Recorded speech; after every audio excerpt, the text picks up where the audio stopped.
Kazakhstan's government is actively supporting the growth of small and medium-sized enterprises. To improve access to financing, it is increasing state guarantees for private investors.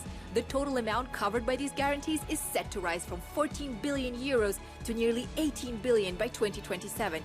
What does this mean for local entrepreneurs? And is it encouraging more European businesses to enter the market? Welcome to East-West Connect. We're highlighting business and economic developments in Kazakhstan and the wider Central Asia region, connecting with Europe and beyond. This year alone, at least 30,000 SMEs are expected to receive almost 3 billion euros in support. According to the new plan, loans will be available to 50,000 projects annually. Almost 11,000 joint ventures unite foreign and local partners, all with access to bank loans, state-backed guarantees, and international investment vehicles. The OECD's 2023 Progress Report notes that more work remains, including consistent implementation of the new Entrepreneurs Code, better access to trade data, and stronger dispute resolution mechanisms.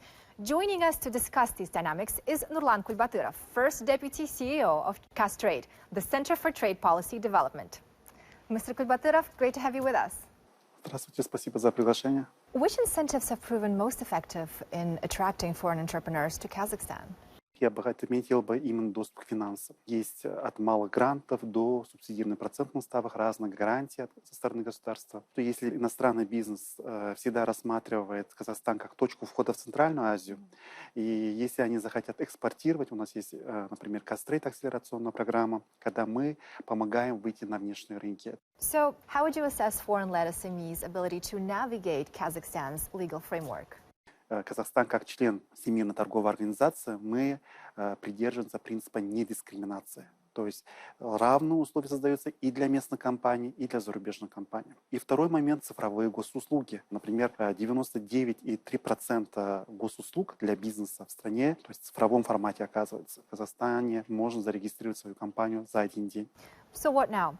Is the government planning to introduce any reforms to drive the growth of SMEs?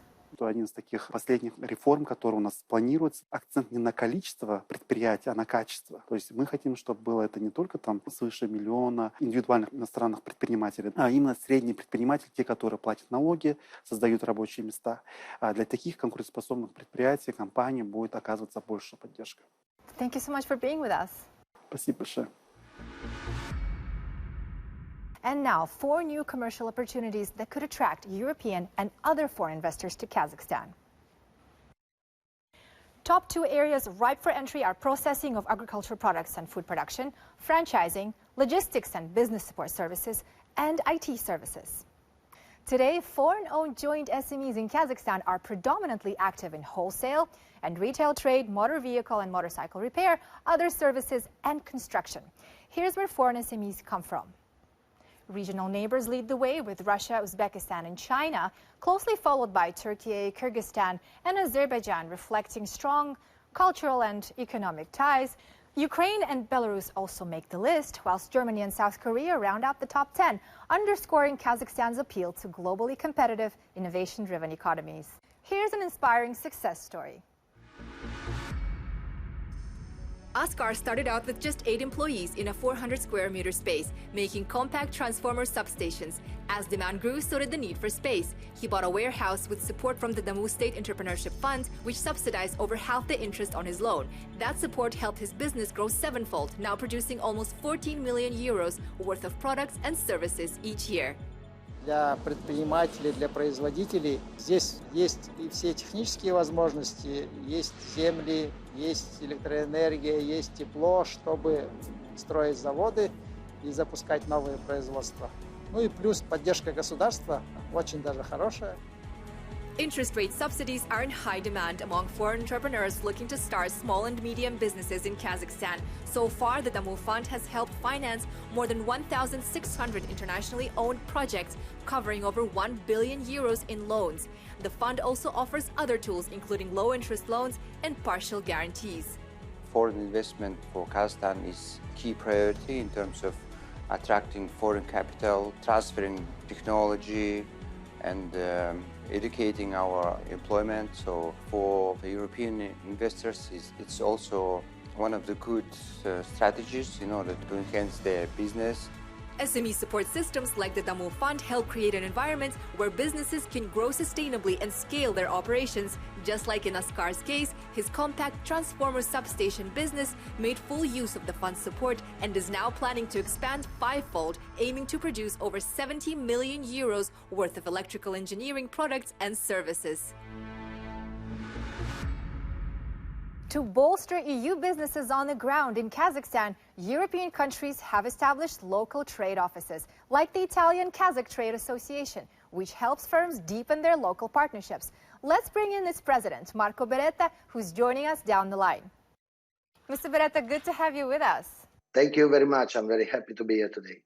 How easy is it for European SMEs to set up operations in Kazakhstan? Are there any challenges or opportunities in this regard? Obviously, for European small medium enterprise, opening and running business in Kazakhstan, see some challenges like the legislation difference between Europe and Kazakhstan, the cultural difference, and the fact that the small and medium enterprise in the country has much more added value than foreign one in terms of economics. But Kazakhstan, in order to be attractive for small medium enterprise in Europe, put in place a lot of leverages like a special economic zone where taxation is easier and sometimes even zero for some years. The IFC for the international law and that allowed small medium enterprise to feel more comfortable in case of problem. Interesting. How do you see Kazakhstan evolve as a business hub for European companies in the next decade? Kazakhstan is changing its DNA into the industrialization and transformation of this natural resource into added value final products. This is for sure a booster for small medium enterprise to come in the country and to work on this DNA change. Our association and other associations, together with the government of Kazakhstan, organizing a supply chain forum. And this is one of the examples of how Kazakhstan can become a hub for the international SME. They need some support. They need to be driven into the process. They need to understand the ground where they want to make business. Mr. Beretta, thank you so much for joining us. Thank you very much. With a strategic position along the Europe-China Middle Corridor, a steady push for pro-business reforms and targeted incentives, Kazakhstan hopes to generate a new wave of SME success stories. Bye for now and join us in the next episode of East-West Connect.